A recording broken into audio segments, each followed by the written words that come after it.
Levanto mis manos, aunque no tenga fuerza.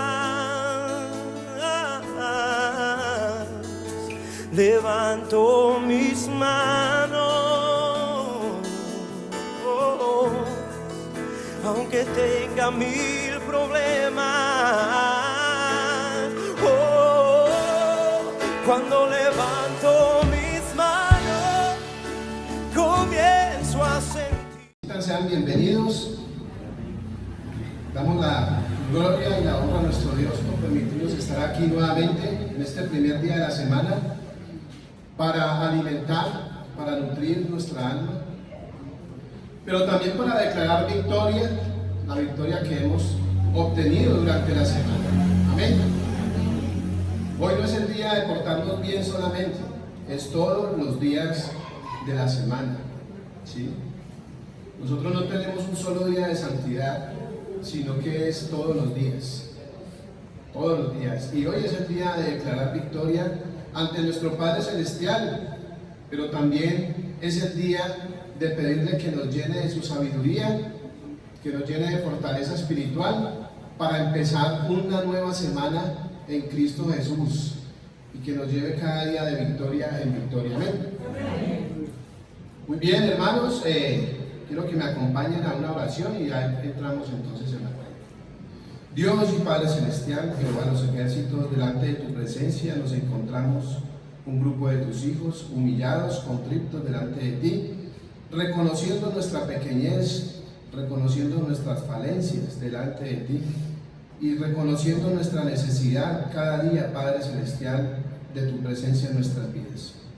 Padre Celestial, te rogamos que en esta mañana esta palabra que va a ser predicada no sean palabras de hombres, sino palabras tuyas, que no sean pensamientos de hombres, sino pensamientos tuyos, Padre, porque para eso has dejado tu palabra escrita. Te ruego, Señor, que tengamos la suficiente humildad para aceptar, pero también, Padre, para poner en práctica tu consejo en esta mañana. Bendito Dios, muchas gracias por permitirme dirigir a tu pueblo, ya que incluso, Padre, tal vez ni lo merezco estar aquí delante de ti, predicando tu palabra, pero tú así lo has querido. Bendito Dios, úsame conforme a tu voluntad y a tus propósitos, y es a través de Jesucristo, tu Hijo amado, por el medio del cual me encomiendo en tus manos. Amén. Amén. Muy bien, hermanos, quiero que vayamos al Evangelio de Lucas. Evangelio de Lucas, capítulo 15.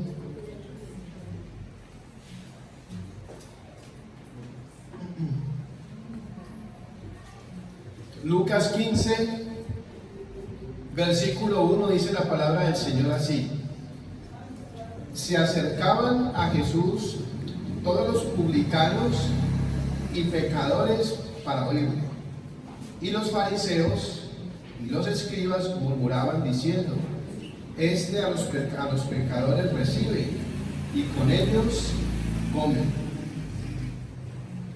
Vemos acá, hermanos, en esta escena, nuestro Señor Jesucristo dice que a Él se acercaban todos los publicanos y los pecadores para oírle. Pero recuerden, los fariseos y los escribas dentro del pueblo de Dios eran los que más Biblia sabían. Los escribas principalmente eran los que más conocían la palabra de Dios. Y los fariseos eran muy apegados a la ley. ¿Y estos qué era lo que murmuraban? Con los pecadores, a los pecadores recibe y con ellos ¿qué?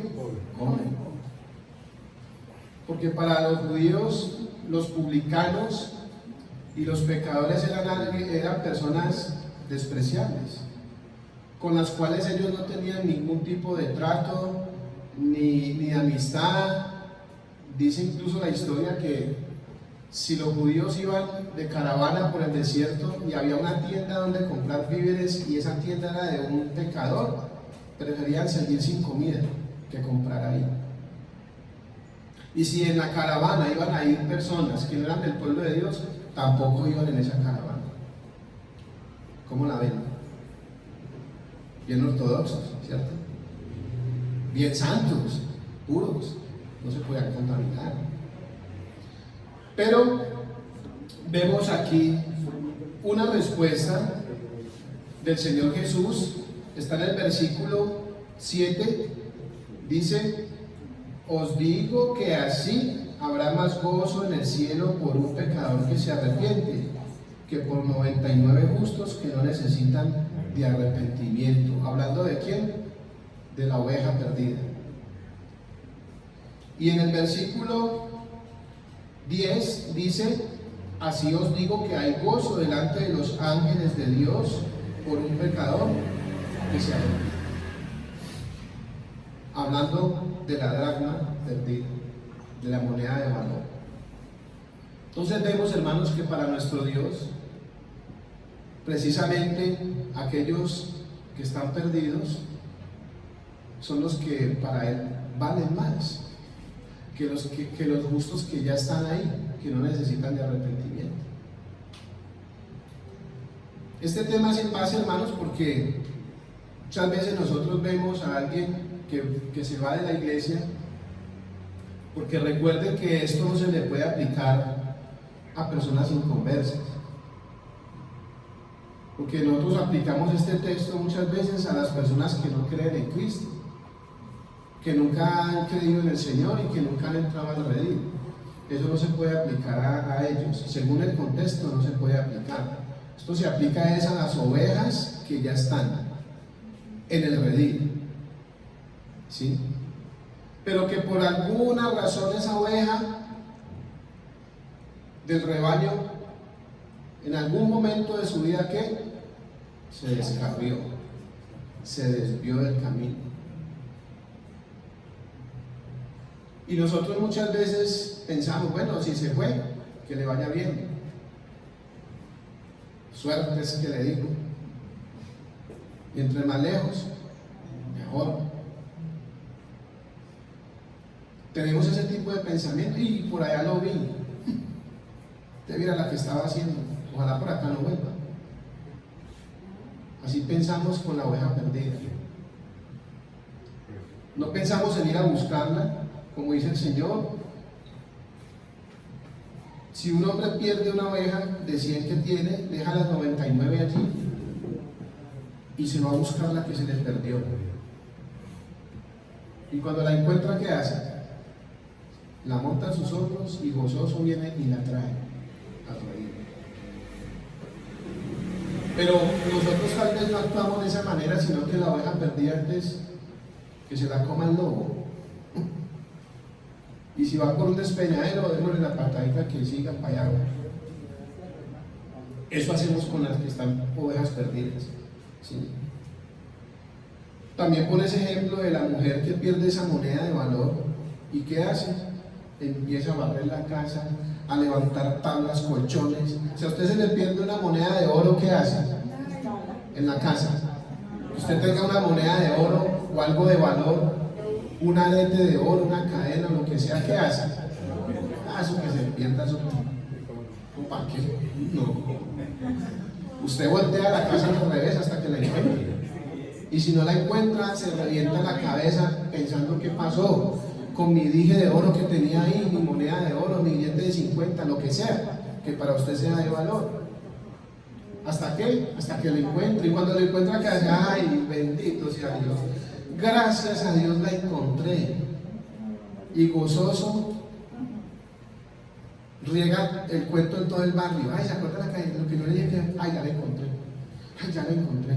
¿Cierto? Pero no así actuamos con las almas para Cristo. Y es por eso que el Señor diserta con la parábola del hijo pródigo, del hijo perdido. Y de eso es lo que quiero que hablemos el día de hoy.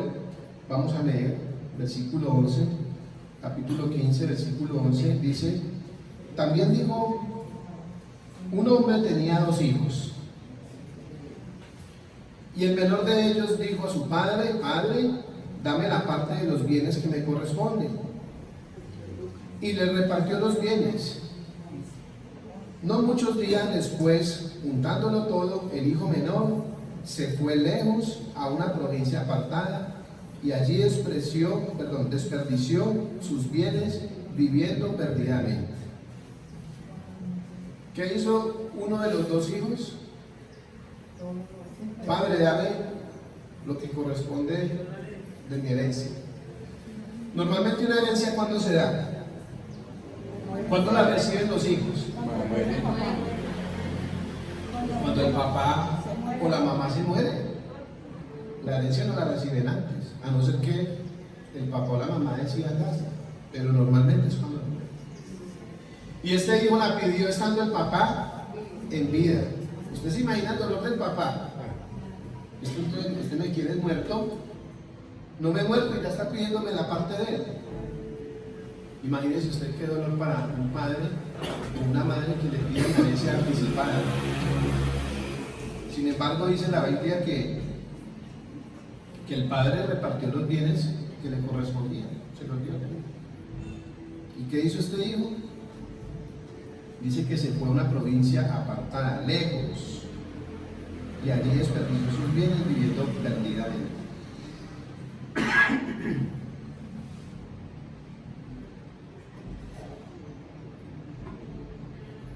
Es de saberse, hermanos, que una persona que va a pecar no va a estar en medio donde hay santidad, donde hay parámetros de moral, no va a estar ahí. Una persona que se descarría lo menos que quiere es encontrarse con un cristiano. ¿No les ha pasado a ustedes? Cuando alguien se aparta de la iglesia y usted va por un andén y lo ve que viene y él lo ve que hace, se pasa de andén. No lo vi. Lo menos que quiere es encontrarse con un cristiano, y menos si es de la oveja del redil donde salió. Menos. Porque saben que andan perdidamente. Y peor, si se encuentra con doña Carlota. ¿Saben cuál es doña Carlota? La que le ponchó 100 pelotas al niño del barrio, la canción de Arjona, que se creía muy religiosa, pero le ponchaba las pelotas a los niños. Menos si se encuentra con doña Carlota. Ay, doña Carlota, ahora me coge aquí a Biblia y a decirle hasta de que no va a morir. Hasta luego.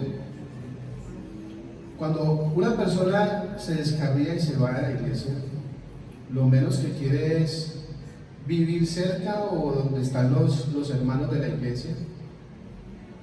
Se van lejos porque quieren vivir perdidamente, donde nadie los vea, donde nadie los conozca, donde nadie les señale, donde nadie diga, ve, pero es que a este yo no vi en la iglesia de allí. Y no. Se fue lejos a una provincia apartada. Versículo 14: y cuando todo lo hubo malgastado, vino una gran hambre en aquella provincia y comenzó a faltarle. Y fue y se arrimó a uno de los ciudadanos de aquella tierra, el cual le envió a su hacienda para que apacentase cerdos, y deseaba llenar su vientre de algarrobas que comían los cerdos, pero nadie le daba. Miren la situación tan difícil a la que puede llegar una oveja descarriada. Después de que ya todo lo desperdició, que todo lo perdió, ¿qué hizo? ¿Y ahora qué va a hacer? Todo me lo parrandié, no tengo un peso. ¿Ahora qué voy a hacer? Le tocó hacer lo que más detestaba un judío. El trabajo más detestable para un judío: cuidar cerdos. Para ellos los cerdos era lo peor, el animal más inmundo, más detestable. Y no solamente cuidar, sino comer de lo que comían los cerdos, las algarrobas. Yo no conocía las algarrobas hasta que vi el algarrobal, por allá en el Magdalena. Y le llaman el algarrobal porque por allá hay algarrobas, y eso es lo que le dan a los cerdos para comer.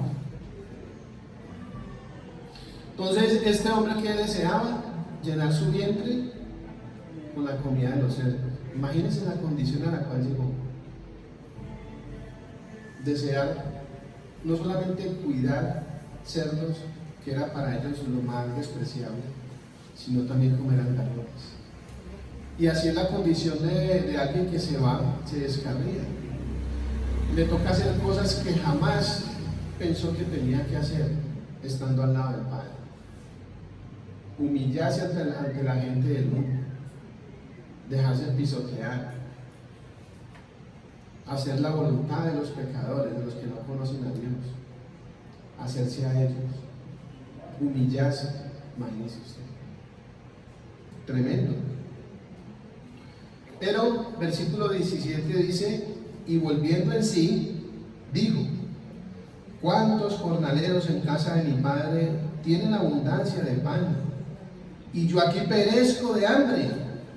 Me levantaré e iré a mi padre y le diré: Padre, he pecado contra el cielo y contra ti. Ya no soy digno de ser llamado tu hijo. Hazme como a uno de tus jornaleros. Y levantándose, vino a su padre, y cuando aún estaba lejos, lo vio su padre, y fue removido a misericordia, y corrió y se echó sobre su cuello y le besó. Esta es tal vez la escena que más me gusta a mí de esta historia. Aquí en esta parábola el Padre es Dios. Dios es el Padre. ¿Sí? Y este hijo, estando allá, hundido en el lodo, en su pecado, en su maldad, ¿qué hizo? Volvió en sí. Yo aquí pereciendo de hambre, comiendo algarrobas, cuidando cerdos sin un peso, viviendo en medio de la gente impía que no conoce de Dios. Y en la casa de mi padre hasta un trabajador de la finca tiene más comida que yo. Ese por lo menos tiene sancochito, frijoles. Y yo aquí pereciendo de hambre. Reconoció lo que era vivir al lado del Padre, con sus bendiciones, pero también reconoció lo que era estar lejos del Padre. Y yo creo que todas aquellas ovejas descarriadas tienen ese momento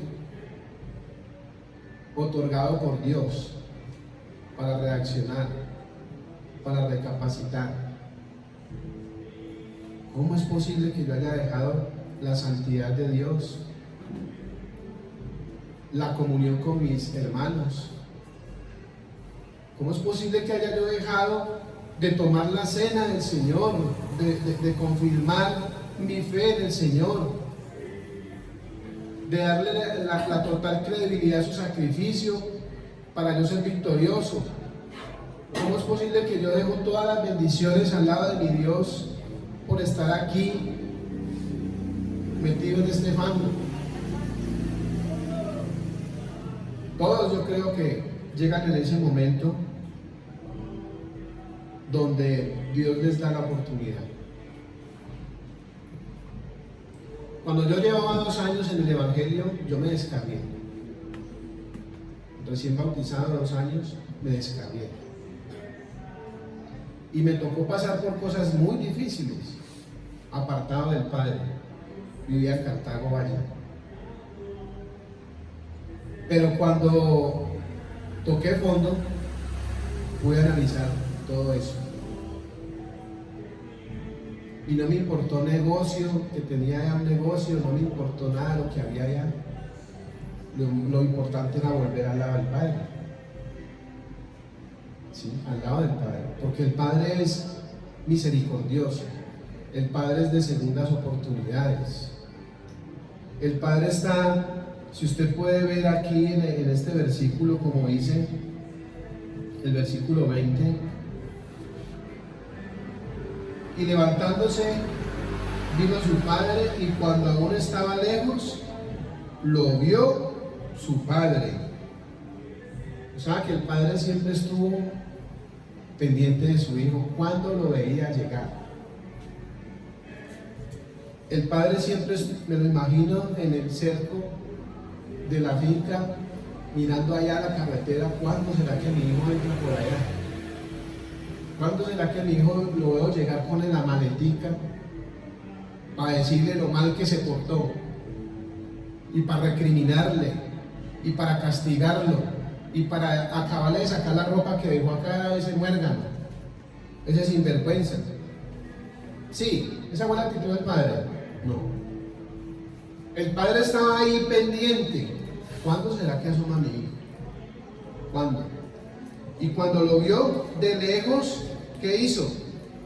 Corrió y se echó sobre su cuello y le besó. Y le besó. Y el hijo le dijo: Padre, he pecado contra el cielo y contra ti, y ya no soy digno de ser llamado tu hijo.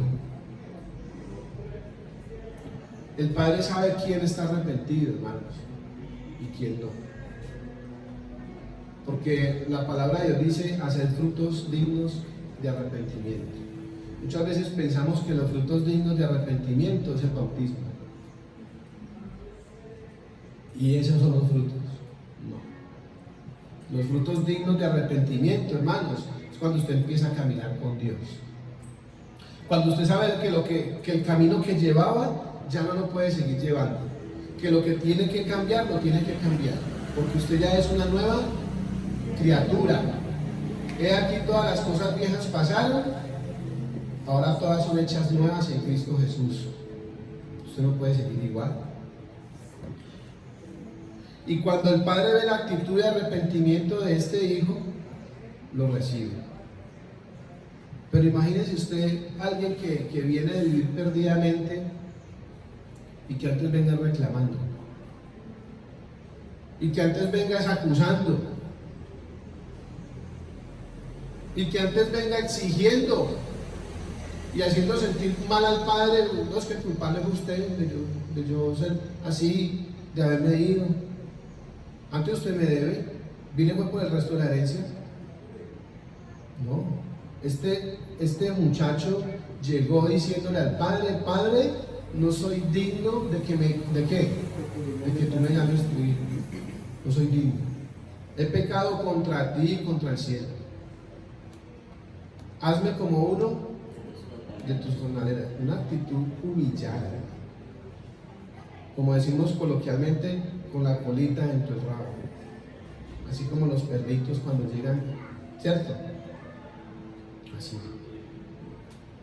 Y el padre estuvo dispuesto a restaurarle, a no dejarlo en una condición humillada. El padre, ¿qué le dijo? Versículo 22.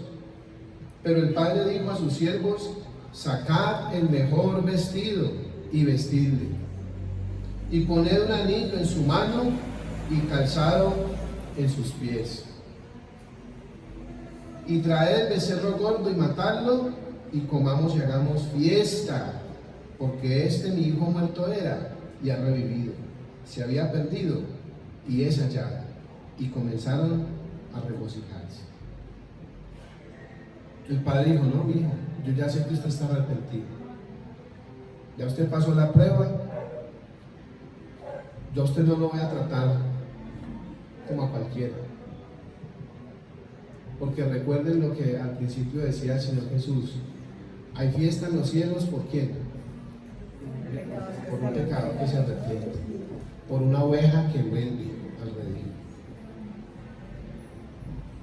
¿Y el padre qué hizo? Saquen el mejor vestido y póngaselo. Él no va a andar con esos harapos. Póngale un buen vestido. Vístase otra vez de santidad, mi hijo.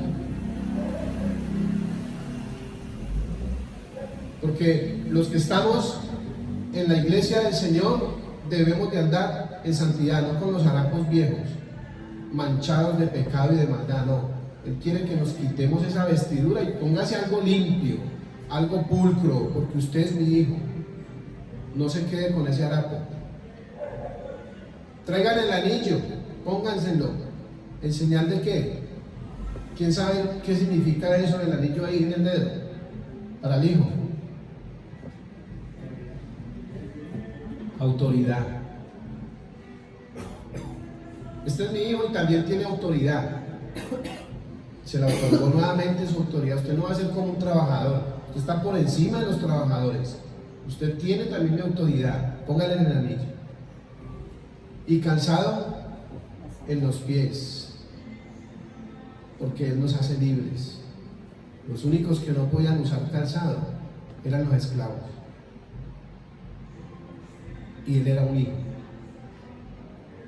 Libre, póngale en calzado. Imagínense estas cosas que hace Dios, hermanos. Tremendo. Después de haber vivido perdidamente. Y Dios es que recibirlo uno así. Dios es el que lo pone a uno donde Él quiere, hermanos. No es uno mismo. Uno cuando llega y a veces descarriado, uno no tiene derecho a exigir nada. Es Dios el que, viendo su actitud de arrepentimiento, lo pone donde Él quiere, cuando Él quiera y como Él quiera. El problema es aquí una cosa: el hijo mayor. Dice versículo 25: y su hijo mayor estaba en el campo, y cuando vino y llegó cerca de la casa, oyó la música y las danzas, y llamando a uno de los criados le preguntó qué era aquello. Él le dijo: tu hermano ha venido y tu padre ha hecho matar el becerro gordo por haberle recibido bueno y sano. Entonces se enojó.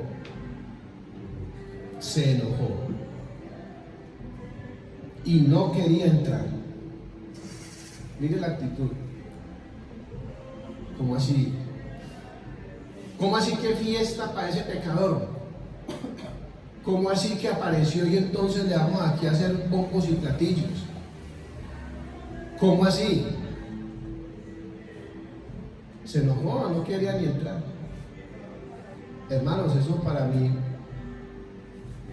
es una actitud que tal vez muchos hemos tomado, porque pensamos que ese que se descarrió y volvió no merece la misericordia. En cambio yo sí, no es que yo he permanecido aquí firme, tantos años aquí portándome bien, y va a venir de la noche a la mañana y entonces hay que recibirlo, pues. Esa fue la actitud del hijo mayor. Dice, él dijo: tu hermano ha venido y tu padre ha hecho matar el becerro gordo por haberle recibido buen y sano. 28. Entonces se enojó y no quería entrar. Salió por tanto su padre y le rogaba que entrase.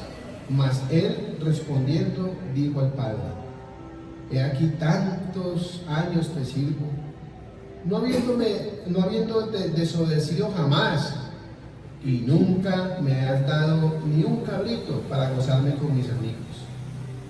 Pero cuando vino tu hijo, que ha consumido tus bienes con rameras, has hecho matar para él becerro gordo. Entonces le dijo: hijo, tú siempre estás conmigo, y todas mis cosas son tuyas. Hay veces nosotros estamos en la iglesia, hermanos. Dios dice: todas mis cosas son suyas. Gracias a Dios usted no se ha descarriado. Gracias a Dios usted ha permanecido. Disfrute de mis bendiciones. Usted tiene derecho a las bendiciones mías como padre. Pero eso no le da derecho a que el padre no pueda recibir al que viene arrepentido. Eso no nos da derecho a juzgarlo, a criticarlo y antes querer echarlo, hermanos, volverlo a sacar, porque eso ha pasado en muchas iglesias. El que viene arrepentido antes miran a ver, cómo decimos, cómo se le hace el cajón. ¿Cómo es que voy a volver a lograr sacarlo? Porque ese no merece estar aquí. Tremendo esto. Dice el 31. Él entonces le dijo: hijo, Tú siempre has estado conmigo y todas mis cosas son tuyas. Mas era necesario hacer fiesta y regocijarnos, porque este tu hermano era muerto y ha revivido, se había perdido y es hallado. Entonces, mis hermanos, tratemos de obrar como Dios nos muestra. Podemos tomar ante la oveja perdida una actitud de regocijo, de gozo, porque el vino el que se había perdido y fue hallado, ¿sí? Y créanlo, hermanos, que cuando alguien viene es porque Dios ha tocado la vida de esa persona. Y Dios quiere que nosotros entremos en su gozo. Que gracias a Dios esa persona volvió. O también podemos tomar la actitud farisea de creernos mejor que el que estaba perdido y enojarnos y vivir amargados. Y créanme que esa actitud no es buena. Porque por una actitud así podemos echar a perder a ese y a otros también. E incluso nosotros mismos. Porque esa actitud de amargura, de rencor, lo único que hace es destruir nuestras propias vidas. ¿Sí? Es mejor actuar como actuó el Padre. Y es lo correcto. Porque entonces, ¿en qué estamos? Por eso, si usted conoce de un hermano, de una hermana, de una oveja perdida que en algún momento estuvo en el redil y que se fue, vaya a buscarlo con una buena actitud. Trate de traerla en sus hombros gozosa, porque Dios quiere que esa alma que vale tanto para Cristo no se pierda, que no siga su vida. Tal vez esa persona está esperando que alguien vaya y le dé una voz de aliento y le ayude a salir del hueco que está, pero no le ponga la pata, no le pise los dedos para que se acabe de ir a la vida. Más bien denle la mano y ayude a salir. Eso es lo que Dios quiere. Y que quitemos tal vez esa arrogancia y esa mala actitud de creernos mejor que los demás y pensar que ellos no merecen porque se fueron y nosotros sí, porque hemos estado. Porque tal vez estemos más perdidos nosotros que el que está afuera. Por lo menos el que se fue tiene oportunidad de volver. Pero imagínense uno creyendo que está bien y resulta que está peor que el que está afuera. Eso sí es delicado. Así que, hermanos, Dios les bendiga por su atención y espero que esta palabra nos ayude a reflexionar y que la pongamos sobre todo por obra. Que esto no se quede solamente aquí en bonitas palabras y que se quede solamente en nuestro corazón. Ay, sí, qué bonito mensaje. No, esto es para ponerlo en acción, porque el reino de Dios no son palabras, sino que acción, acción. Así que, hermanos y hermanas, que Dios les bendiga.